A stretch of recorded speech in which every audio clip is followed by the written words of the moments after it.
Bom dia, pessoal. Tudo bem com vocês, sexto ano? Aqui eu estou hoje, pessoal, para nós fazermos a devolutiva da nossa prova de sexta-feira, tá? Foi a avaliação bimestral do terceiro bimestre. Então, eu quero que vocês confiram aí o que acertou, o que errou, o que não precisaria ter errado, né? Eu ainda percebi que alguns alunos fizeram a prova muito rápido, tá? Eu acho que uma prova que tem texto, você tem que ler o texto pelo menos umas, duas vezes, para você ter certeza daquilo que você vai responder, tá? Então, nós vamos ver lá o texto, tá bom? O texto chamava-se Uma Festança na Floresta. Eu vou ler rapidinho para vocês. Foi assim. Os animais das matas até que estavam ocupados e calmos em relação aos seus deveres, pois o dever do animal é existir. Mas eis senão, quando surgiu no ar um boato que logo se espalhou ao viçareiro num diz assanhado. Vinha esse boato trazido pelo canto do sabiá. Como o sabiá, quanto se sabe, canta pelo mero prazer de cantar, ficaram os bichos em dúvida sobre se era verdade ou não. E, de repente, começou a chover convite para tal festança. Quem convidava não dizia quem era, mas todos desconfiaram de que a ideia vinha da rainha das selvas brasileiras, a onça, manda-chuva que era. Todos os bichos foram convidados, garantindo-se que na ocasião seria abolida a ferocidade. Até a mãe coruja, que de tão séria e sábia até óculos usava, foi convidada com seus filhotes. Quanto às filhas do macaco, doidas para namorar e enfim casar, enfeitaram-se tanto e com tantas bugigangas que pareciam umas. É isso mesmo, pareciam umas verdadeiras macacas. E quem pensa que a cobra faltou por ser tão nojenta está enganado. Apareceu fazendo salamaleques com o corpo escorregadio para chamar a atenção. A noite estava toda iluminada por milhares de vagalumes, pela luz silenciosa e pelas estrelas úmidas. Quanto à orquestra, fiquem certos de que era da melhor qualidade. Uma turma de tucanos encarregou-se de tocar em valsa os mais belos grunhidos da mata. Então, esse texto é da escritora brasileira famosa, tá? Clarice Lispector. Está publicado no livro 12 Lendas Brasileiras, que fica no Rio de Janeiro, a editora Rocco fica no Rio de Janeiro, e o texto foi publicado em 1999, certo? Aí a gente percebe, né, que os animais agem e pensam como pessoas, né, que você tem aí todos os animais participando de uma festa, que assim como outros textos que nós já vimos no livro didático nosso, também tem essa participação dos animais, né? Então vamos lá. Aí a primeira perguntinha é assim, ó. Releia o texto, identifique o fato que, de acordo com a história, desencadeou a quebra da rotina dos bichos na floresta. Então, os bichos estavam todos lá tranquilos, de repente começou um diz-que-diz, uma coisa falando daqui, uma coisa falando de lá, né? Surgiu no ar um boato que logo se espalhou ao viçareiro num diz-que-diz assanhado. B, vinha esse boato trazido pelo canto do sabiá. Ficaram os bichos em dúvida se era verdade ou não. E o sabiá, quanto se sabe, canta pelo mero prazer de cantar. Então, o que desencadeou a quebra da rotina? O que quer dizer isso? Os animais estavam na rotina deles e, de repente, eles pararam de ficar fazendo o que eles faziam. O que aconteceu? Surgiu no ar um boato que logo se espalhou ao viçareiro, não diz que diz assanhado. Ao viçareiro aqui, pessoal, quer dizer alegre, barulhento, né? E o diz que diz aquela conversa, né? Um falou isso, outro falou aquilo. Então, a resposta da primeira aqui é a letrinha A, tá? Então, depois eu falo para vocês, anota, vocês vão ver aí se acertaram ou não. 2, no segmento, e quem pensa que a cobra faltou por ser tão nojenta está enganado. O termo destacado com letras maiúsculas foi usado para.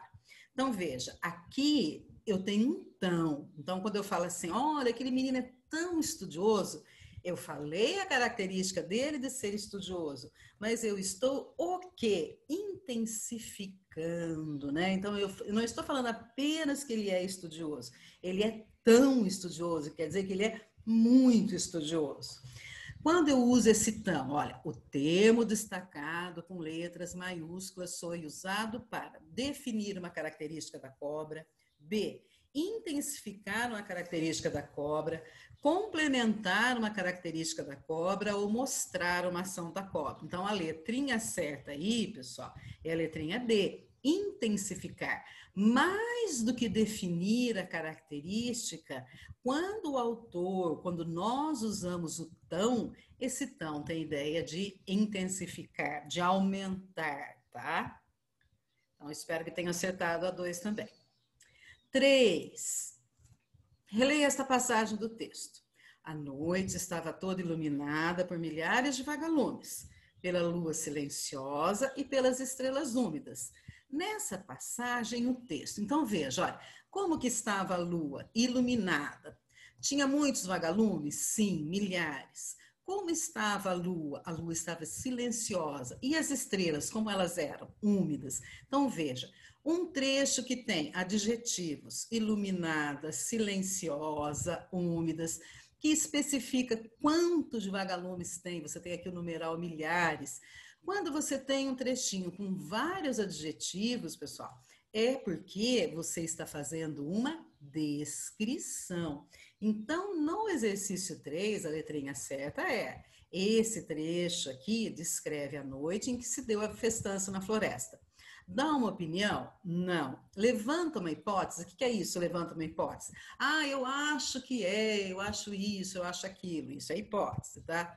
Defende a ideia de que todos os animais merecem respeito? Sim, todos os animais merecem respeito, mas esse trechinho não está defendendo essa ideia. Então, de novo, quando numa frase, num texto, num poema, num trechinho, você tem uso de adjetivos, é porque você está fazendo uma descrição. Então, a 3 descreve a noite em que se deu a festança na floresta. Agora, exercício 4. Releia novamente o trecho do exercício anterior. Opa! A noite estava toda iluminada por milhares de vagalumes, então o mesmo trechinho, né? Aproveitando o mesmo trechinho para 2 perguntas. A noite estava iluminada por milhares de vagalumes, pela lua silenciosa e pelas estrelas úmidas. Sob esse trecho é correto afirmar que. Agora nós vamos ver a parte da gramática, né? Então, os exercícios 1, 2, 3, eles são especificamente sobre entendimento de texto. Agora, no exercício 4, eu quero saber se você, aluninha, se você entendeu o que é adjetivo. Então, vamos lá. E substantivo também, né? Então, nesse trechinho, há somente 3 adjetivos: iluminadas, silenciosas e úmidas. B. Há somente 2 adjetivos: toda e milhares. Há somente 4 adjetivos: noite, iluminada e estrelas. E não há nenhum adjetivo no trecho. Então, se você percebeu desde o exercício número 3 que aquele trecho era descritivo, que quando você faz um trecho descritivo, você usa adjetivos para qualificar os objetos, as pessoas, então aqui você já vai perceber que a alternativa A é a correta. Por quê? Porque há somente 3 adjetivos nesse trechinho aí: iluminada, silenciosa e úmidas. Aí eu coloquei assim, só tem 2 adjetivos, toda e milhares. A palavra toda não é adjetiva, a palavra toda é um pronome indefinido. Milhares é numeral. Há somente 4 adjetivos, noite não é adjetivo, é substantivo. Iluminada é, tá? Lua e estrela são substantivos. Então, o aluninho do 6º ano tem que já saber a diferença entre substantivo e adjetivo.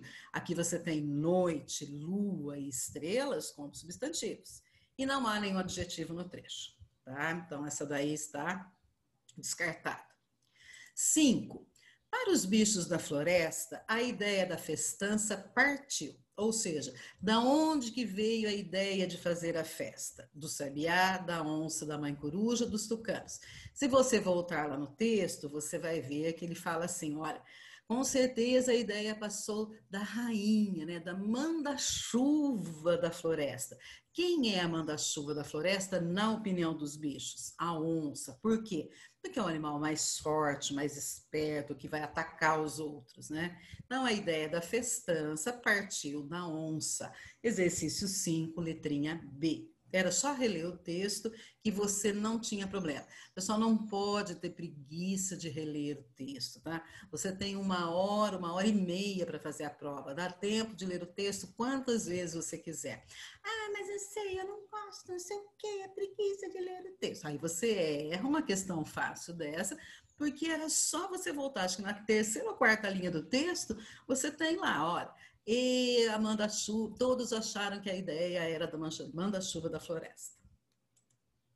6.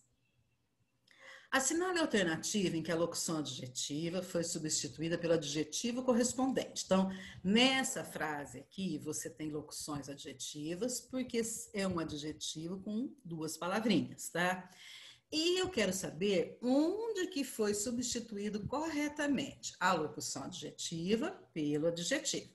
Então, olha assim, a frase é a mesma, tá? O amor de mãe é de ouro, não é de vidro e nem de velho. Então, de ouro, como que eu falo essa palavra de ouro em uma palavrinha só? De vidro é uma locução adjetiva. Como é que eu uso? Como é que eu escrevo? Como é que eu falo essa palavrinha de vidro em uma palavra só? E de velho, como é que eu uso? Como é que eu falo essa palavrinha de velho? Também usando somente uma palavra, transformando a locução adjetiva de duas palavras para uma só. Então, o amor de mãe, o amor materno. Então, até aqui todas as alternativas estão certas, tá?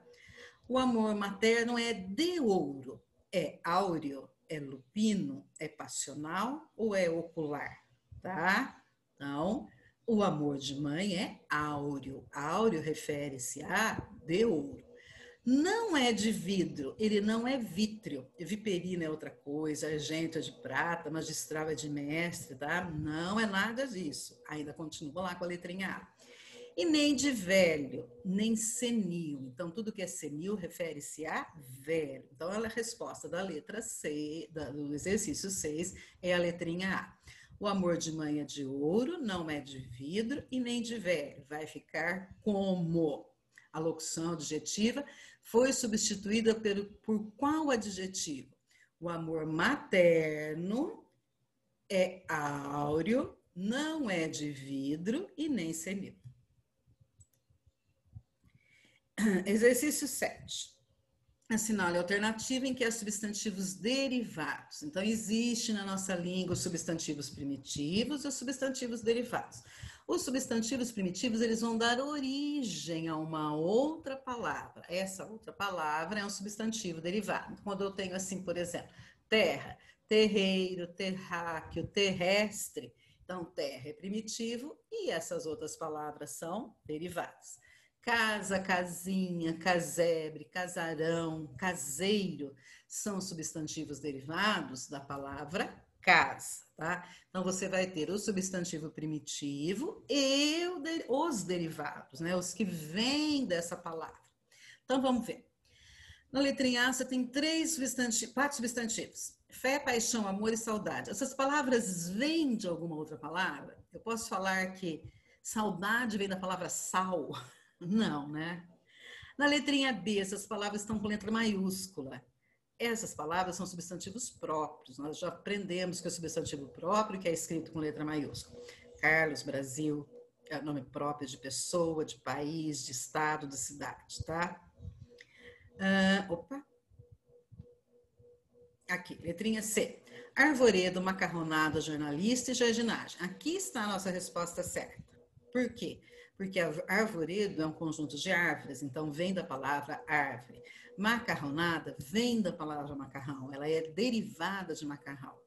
Jornalista também é derivado da palavra jornal e jardinagem também é derivado da palavra jardim. Então, a resposta certa da 7 é a C. Por que não é a D? Navegante, leitura, fé e doente. Aqui você tem dois substantivos concretos. Aliás, um substantivo concreto, doente, que os alunos fazem sempre confusão, né? Ah, mas eu não consigo pegar um doente. Tá, você não consegue pegar um doente, mas ele existe na sua imaginação, então ele é substantivo concreto por isso. Fé é um substantivo abstrato, leitura é um substantivo abstrato, navegante, sim, é um substantivo derivado, ele vem do verbo navegar, mas só ele, os outros não, então não poderia ser a alternativa D. Então, repetindo, 7C. 8. Releia o trecho. Os animais das matas até que estavam ocupados e calmos em relação aos seus deveres, pois o dever do animal é existir. Sobre esse trecho é incorreto afirmar. Pessoal, muitos aluninhos erraram porque não viram, não perceberam, ou na hora da pressa se confundiram. Eu quero saber qual é a errada. Em toda prova minha, desse jeito do Google Forms, sempre vai ter um exercício em que eu peço a incorreta. Para quê? Para você saber, para você ler, para você ficar esperto, né? Que eu estou pedindo qual é a errada, não estou pedindo qual é a certa. Então, vamos ver. Na letrinha A, animais é um substantivo? Sim, animais é um substantivo, dá nome a um ser, né? Animais, certinho. Então não pode ser a letra A, porque, de novo, o exercício está pedindo qual é a informação incorreta. Ocupados e calmos são substantivos? Vamos ver. Os animais das matas até que estavam ocupados e calmos. Ocupados e calmos são duas características para a palavra animais. Então, animais ocupados, animais calmos. A palavrinha que dá uma característica ao substantivo animal, é um adjetivo. Então, a número 8, a letra certa é a B, porque é ela que está errada. É isso que está pedindo, incorreto. Os e os são artigos definidos? São. Lembra os artigos? O, a, os, as são definidos. Um, uma, uns e umas são indefinidos. Deveres é um substantivo? Sim, deveres é um substantivo. Então, não pode ser a letrinha D, porque eu estou pedindo a alternativa incorreta. Por que deveres é substantivo? Olha, você tem um pronome aqui. A palavra que tem antes um pronome ou um artigo, ela é substantivo. O meu dever, o seu dever, eu tenho o dever de. Então, existe o verbo dever, mas aqui nós temos o substantivo, deveres, no plural e tudo. 9. Assinale a alternativa em que foi usado corretamente o substantivo coletivo. Então, em todas as alternativas, você vai ter o substantivo coletivo e na frente dele uma palavrinha especificando qual que é que está certo. Então, eu falo, a manada de búfalos estava faminta, a frota de pessoas visitou o museu, havia uma junta de soldados naquele avião, o cardume de estrelas estava ameaçado. Então, olha, manada de búfalos é a alternativa correta, é a letrinha A, tá? Porque manada é um conjunto de búfalos. Frota de pessoas? Não, frota é de carro, né? Então, um conjunto de carros, não um conjunto de pessoas. Junta de soldados? Não, junta de médicos, de especialistas, né? Depois do acidente, foi preciso procurar uma junta médica para solucionar o problema do rapaz, ou seja, vários médicos juntos que ficaram ali observando qual era o problema. Então, junta não é de soldados, tá? E cardume, né? Por favor, quem falar que cardume é de estrelas vai ficar lá no céu vendo um monte de peixinho voando lá, tá? Então, cardume de peixes, né? Aqui está errado. A alternativa certa, de novo, olha aí, repetindo, é a letrinha A. A manada de búfalos estava faminta. E, finalmente, a última aí, né? Assinale a alternativa que completa corretamente a frase. Tal, tal, tal, cabeça do movimento levou os manifestantes para tal, tal, tal, capital do estado. Então, aqui nós estamos trabalhando com aquelas palavras que, se você trocar o ou o a, trocar o masculino pelo feminino, muda o sentido da frase. Há diferença entre você falar o cabeça e você falar a cabeça. Existe diferença entre você falar o capital e a capital. O cabeça do movimento quer dizer o líder, né? Aquela pessoa que é a mais importante de um grupo, a gente vai falar que é o cabeça. A cabeça é aqui, a parte do corpo. Capital também tem dois sentidos. Se você falar o capital, você está se referindo a dinheiro. Então, aquela empresa tem muito capital, o capital daquele industrial é muito alto, né? Então, aí, capital, dinheiro. Agora, quando eu falo a capital, é a cidade mais importante. Então, Brasília é capital do Brasil, então é a cidade mais importante. São Paulo é capital de São Paulo, e assim vai. Então, o que altera aqui? O que altera não, o que completa? O cabeça do movimento levou os manifestantes para a capital do estado. Então, a letrinha C. Aqui vai ficar o cabeça, e aqui vai ficar a. Por que que eu sei? Porque o cabeça do movimento não é a cabeça, é o líder, a pessoa mais importante. E capital do Estado não é o capital, porque o capital é dinheiro. Então, a capital é a mais importante. Certo, pessoal? Sem problemas. Espero que tenham acertado todos. Se tiverem alguma dúvida, me perguntem, tá? Então, repetindo, sempre quando você tiver aí na prova de português, e sempre na prova de português você vai ter um texto, então é importante que você leia o texto, leia as perguntas com atenção, certo? Beijo.